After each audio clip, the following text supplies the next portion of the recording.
తాకట్లో ఉన్న మీ బంగారాన్ని విడిపించి ఆ రోజు ఆన్లైన్ రేటుకి కొంటాం. Sharma gold company. నమస్కారం, వెల్కమ్ టు సుమన్ టీవీ. నేను గీతాంజలి. ప్రస్తుతం మనతో పాటు శ్రీచక్రపీఠం వ్యవస్థాపకులు, ప్రముఖ జ్యోతిష్యులు, సుమన్ టీవీ ప్రేక్షకులందరికీ ఎంతో సుపరిచితులు డాక్టర్ ప్రదీప్ జోషి గురువు గారు ఉన్నారు. వారితో మాట్లాడదాం. గురుగారు నమస్కారం అండి. శ్రీమాత్రే నమః. మరొక పరిహారం కోసం వచ్చాను. కామెంట్స్ లో వచ్చిందేనండి, బిజినెస్ స్టార్ట్ చేసాము, బాగా గ్రాండ్ గానే స్టార్ట్ చేసాము, ఒక అంచనా వేసుకున్నాము, బాగానే సక్సెస్ అవుతుందని. ఏం జరిగిందో తెలీదు, 2 నెలలకే నష్టాల బాట. మళ్ళీ అలాగే రియల్ ఎస్టేట్ వ్యాపారస్తులు ఎవరైతే ఉన్నారో వాళ్ళు మరీ ముఖ్యంగా, మేము చాలా ఎక్స్పెక్ట్ చేసామండి, కానీ అసలు ఇప్పుడు భూమి ఏం లేదంటున్నారు, కష్టం అంటున్నారు, మేము ఇంకా తప్పుకోవాలా ఇందులోంచి, లేకపోతే ఏదన్నా దీనికి ఒక పరిహారం ఉందా, మేమేమైనా చేయగలమా, అసలు దైవిక పరిహారం ఏదైనా ఉందా? ప్రదీప్ జోషి గారు ఏం చెప్తారు? అసలు వీటికి పరిహారం ఏదైనా ఉందంటారా, లేదంటారా? మీ సలహా కూడా కావాలి ఇందులో. శ్రీ గురుభ్యో నమః.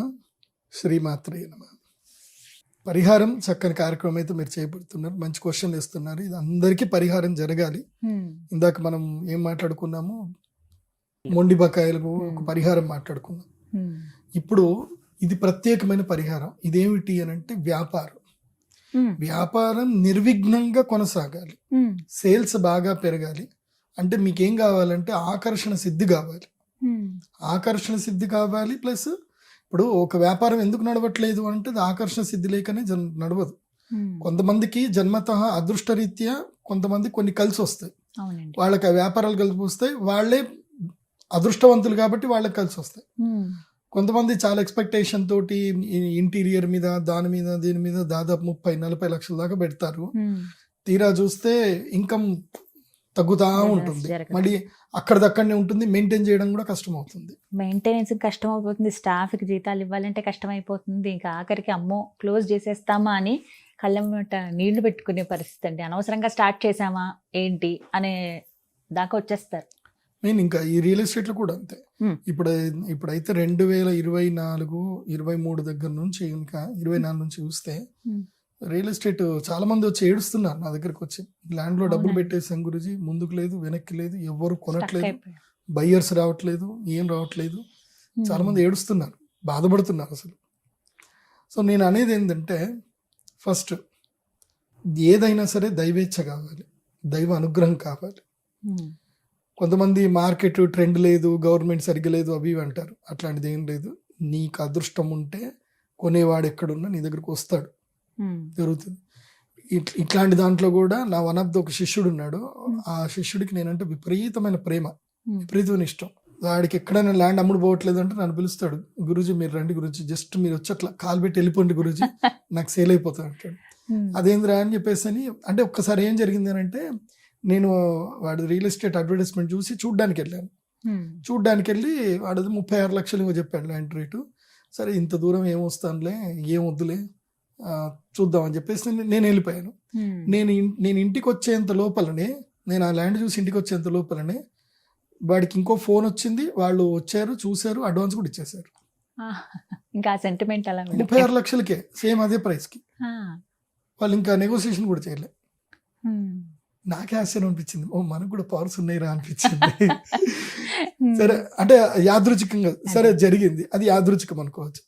మళ్ళీ ఒకసారి వాడికి ఏమన్నా అంటే ఒక మంచి ల్యాండ్ ఉంది రండి గురూజీ అని చెప్పేసి అన్నాడు. నేను అట్లా రమ్మంటే నేను ఫీజు అడుగుతా కదా, సరే అని వెళ్ళా. చూసి మంచిగా ఉంది కానీ ఇప్పుడు నాకు ఇదే అంత నచ్చలేదు అన్న, నాకు నచ్చలేదు అన్న కథం. అది కూడా సేమ్ ఇమీడియట్లీ పోయింది. సో ఆ శక్తి ఉండాలి, ఒక్కొక్కళ్ళకు ఒక శక్తి ఉండాలి. నేను మహాగణపతి ఉపాసన చేస్తాం మేము. దానికి ఏంటంటే మహాగణపతి ఉపాసన కావాలి.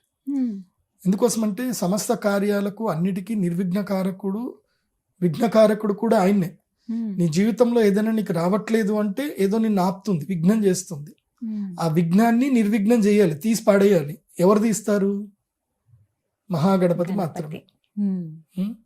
అందుకే ఆయనకేం చెప్తాము, ఏకదంతాయ విద్మహి వక్రతుండాయ ధీమహి తన్నో దంతి ప్రచోదయాత్.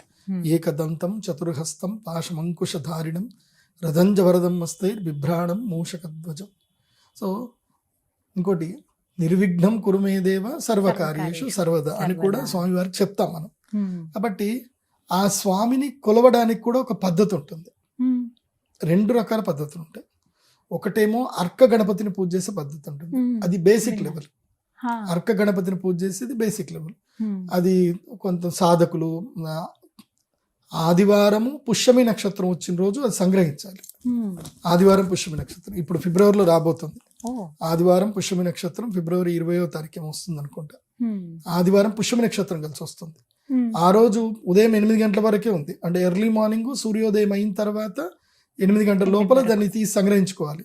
ఏది అర్క వృక్షము అంటే జిల్లేడు చెట్టు, జిల్లేడు చెట్టు యొక్క వేరును సంగ్రహించుకొని తయారు చేసుకోవాలి. ఇది బేసిక్. ఆ తయారు చేసుకొని ఆ గణపతికి పూజ చేసినా లాభాలు వస్తాయి, విఘ్నాలన్నీ తొలగిపోతాయి. ఇది కామన్గా అందరికీ వర్తిస్తుంది. కానీ హయ్యర్ లెవెల్లో రావాలి. మహాగణేష నిర్భిన్న విఘ్నయంత్ర ప్రహర్షిత అమ్మవారి పేరు ఉంటుంది. ఆ మహాగణేషుని యొక్క విఘ్నయంత్రము యొక్క ఏదైతే శక్తి ఉంటుందో ఆ శక్తి ఒక యంత్రంలో ఉండాలి. ఆ శక్తిని మనం నిక్షిప్తం చేయగలిగేటువంటి ప్రవాళం మన దగ్గర ఉండాలి. ప్రవాళం అంటారు అంటే పగడము. పగడం ఫస్ట్ మీరు పగడం గురించి తెలుసుకోవాలి. ఈ భూమి మీద అత్యంత సహజంగా నీటిలో పెరిగేటువంటి ఒక అద్భుతమైన పుష్పం అది. ప్రవాళం అనేది ఒక పుష్పం, కాకపోతే అది రాయిలాగా గట్టిగా ఉంటుంది. పుష్పం అండి. ప్రవాళం అనేది పుష్పం. యాక్చువల్లీ అది నీటిలో పెరుగుతుంది. అది పువ్వు ఎట్లా పెరుగుతుందో అది కూడా అట్లాగే పెరుగుతుంది. అయితే ప్రవాళంకి ఒక నియమం ఉంటుంది. ఏమిటంటే దాన్ని మీరు ముడితే చచ్చిపోతుంది, ముట్టకూడదు. పగడాన్ని ముట్టకూడదు, ఆ చెట్టును ముట్టకూడదు. పగడాన్ని ముడితే అది భయపడుతుంది. అంటే భయం అంటే ఏంటంటే దాని లోపల ఉన్న ఆ పవిత్రత అది ఏమవుతుందంటే ఎగ్జాల్టెడ్ అయిపోతుంది. కానీ పగడము తనంతట తానుగా పూర్తిగా అయ్యి ఆయుష్ అయిపోయిన ఆ పగడం ఏదైతే ఉంటుందో అలాంటి పగడాలు రేర్గా దొరకవు. అలాంటి పగడముతో అందులోపల రెడ్ కలర్లో ఉండాలి. ప్రవాళం అంటే ఏంది? రక్త ప్రవాళము లేదా ఎరుపు వర్ణంలో ఉండాలి. అంటే రక్తం ఏ వర్ణంలో ఉంటుందో ఆ వర్ణంలో ఉండేటువంటి యొక్క పగడము దొరకడం కష్టం.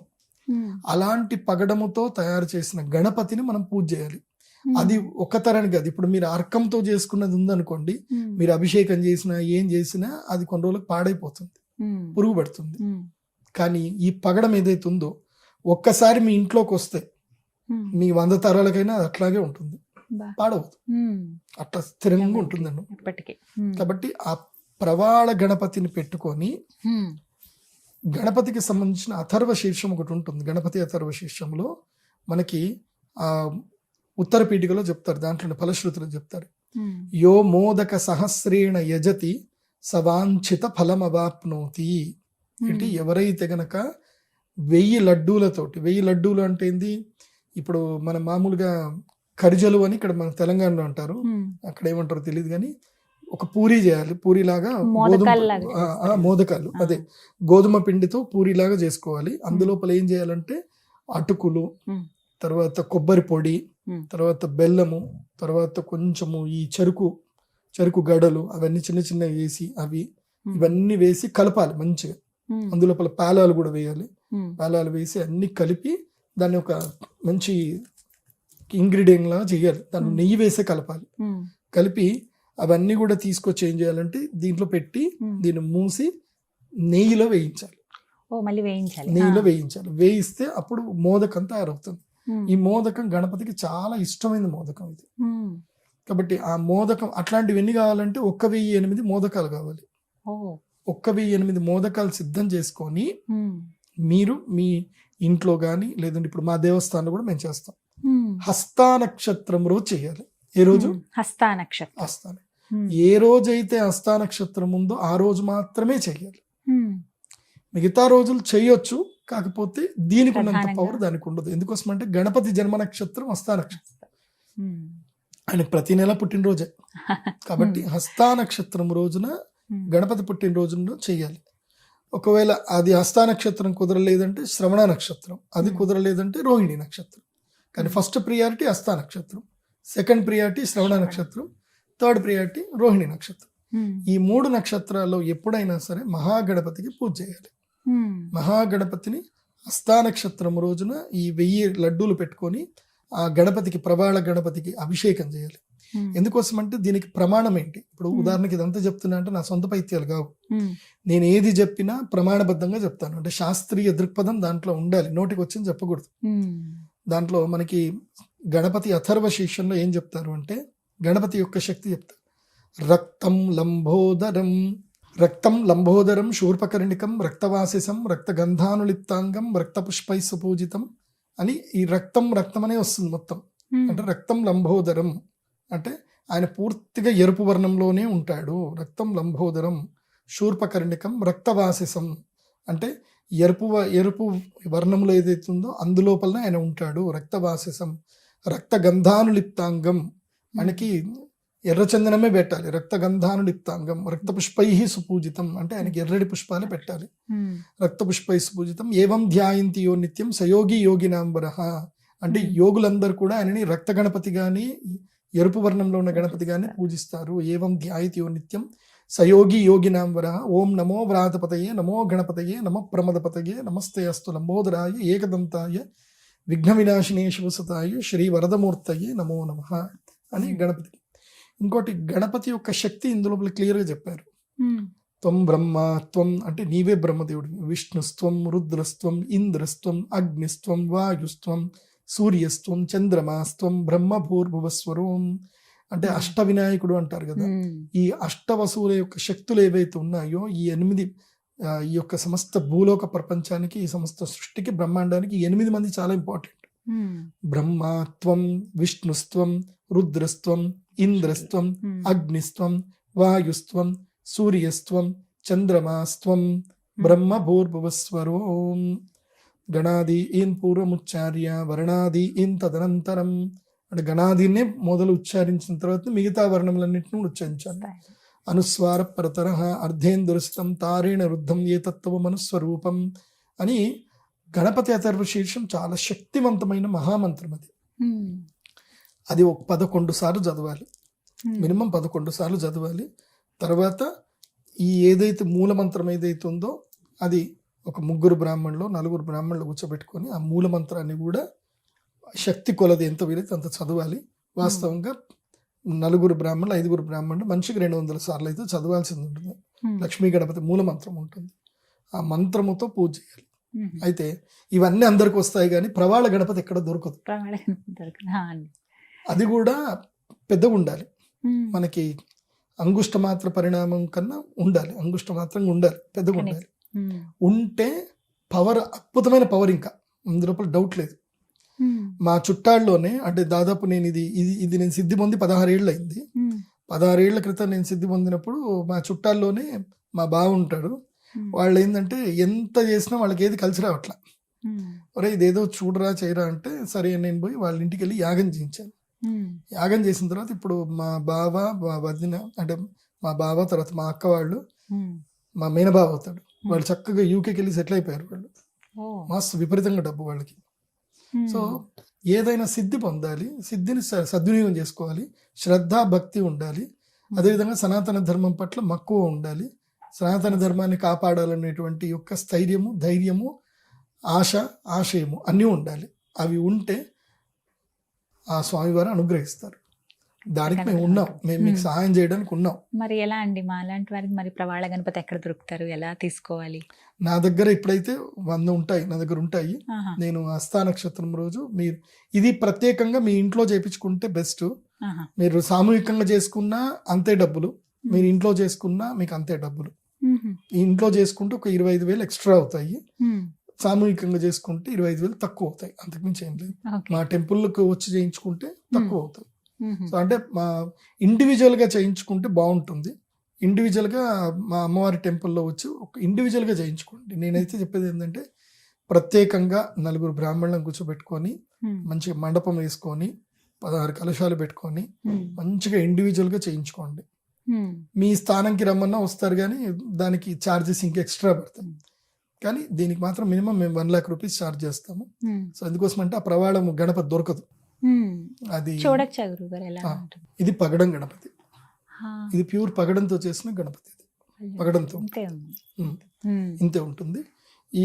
ఈ గణపతికి మహాశక్తి సంపన్నం, దీంట్లో డౌట్ లేదు. తీసుకున్నాక వెండితో అల్లించుకొని కింద ఇట్లా స్టాండ్ చేయించుకోవాలి.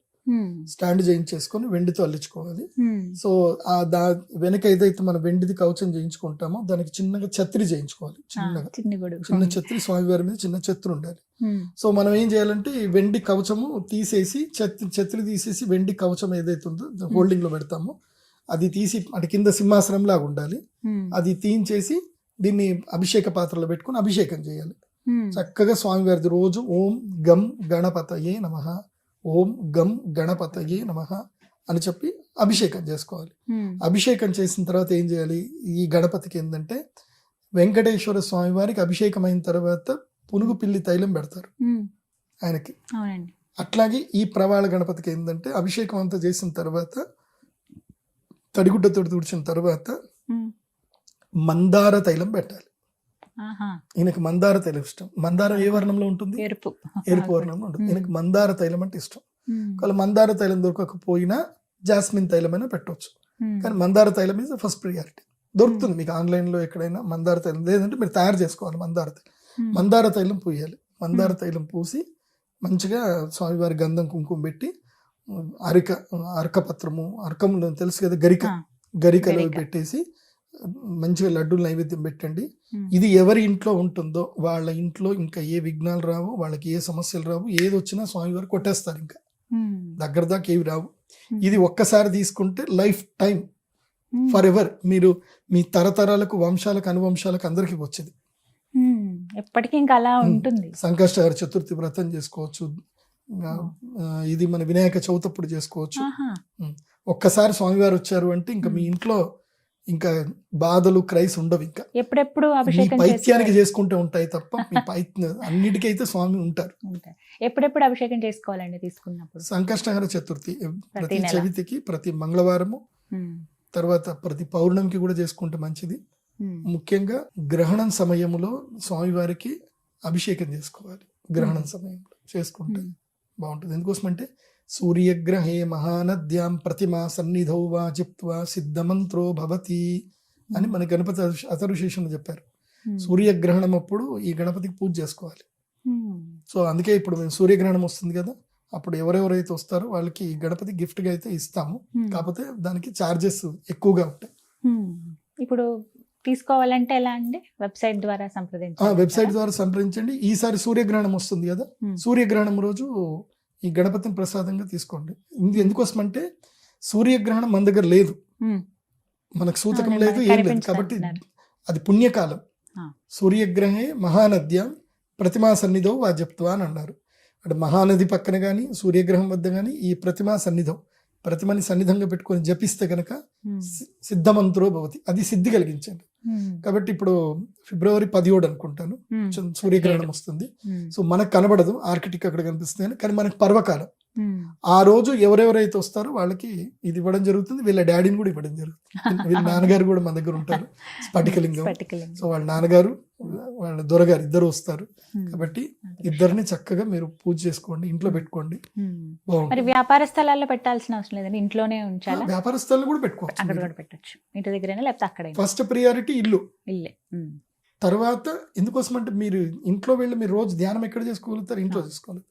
వ్యాపార స్థలం కూడా పెట్టుకోవచ్చు. ఇప్పుడు మీకు అక్కడ మీకు గురుగారు మాకు ఇల్లు కాదు గురించి బిజినెస్ నడుస్తుంది, ఇల్లు ఉంటుంది గురుగారు అంటే బిజినెస్ ప్లేస్ లోనే పెట్టుకోండి. ఆ నియమాలు మాత్రం పాటించాలి. వచ్చే నెల సూర్యగ్రహణం అప్పుడు మాత్రమే వచ్చి తీసుకోవాలి. ముందుగానే కావాలంటే వెబ్సైట్ ద్వారా సంప్రదించాలి. నేను గణపతి ఇస్తే నేను ఈ గణపతిని అర్హులైనటువంటి వాళ్ళకే ఇస్తాను, అర్హత లేనటువంటి వాళ్ళకి ఇవ్వను. ఇప్పుడు నా దగ్గర అపాయింట్మెంట్ తీసుకున్నారు, అపాయింట్మెంట్ తర్వాత వాళ్ళకి ఇది అవసరం ఉంది అని అంటే వాళ్ళకి ఫ్రీగా సజెస్ట్ చేస్తాను. అపాయింట్మెంట్ తీసుకున్న వాళ్ళకి ఫ్రీగానే ఇస్తాను. అంటే వాళ్ళకి ఇది అవసరం పడుతుంది అని అంటే ఫ్రీగా, అంటే కొంచెం చార్జెస్ తీసుకుని. ఎందుకోసం అంటే నేను అపాయింట్మెంట్ తీసుకున్నప్పుడు వాళ్ళకి ఒక న్యాయం చేయాలని చూస్తాను. ఏదో కొంతమంది 5,000 6,000 తీసుకుంటారు, కానీ వాళ్ళు చెప్పి 2 నిమిషాలు వాళ్ళ బాధలు వినరు, ఏం వినరు. చెప్పేసి వెళ్ళండి మీరు కాలసర్పదోషం ముందు పూజ చేసుకోండి అంటారు. వాళ్ళ బాధ వినాలి, వాళ్ళకి ఏందో అర్థం చేసుకోవాలి. వాళ్ళు మన దగ్గరకు వచ్చినప్పుడు మనం వాళ్ళకు ఒక మార్గనిర్దేశం చేయాలి, ఓపికగా మార్గనిర్దేశం చేయాలి. అలా చేయనప్పుడు ఫీజు తీసుకోవడం బుద్ధి కదా నాకు.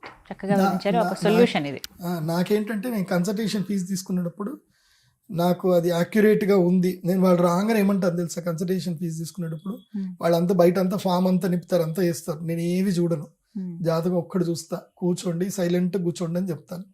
వాళ్ళ గురించి మొత్తం చెప్తాను, కరెక్ట్ ఉన్నాయా అని అడుగుతా, "ఆ, ఉన్నాయి" అని అంటే అప్పుడు చెప్తా.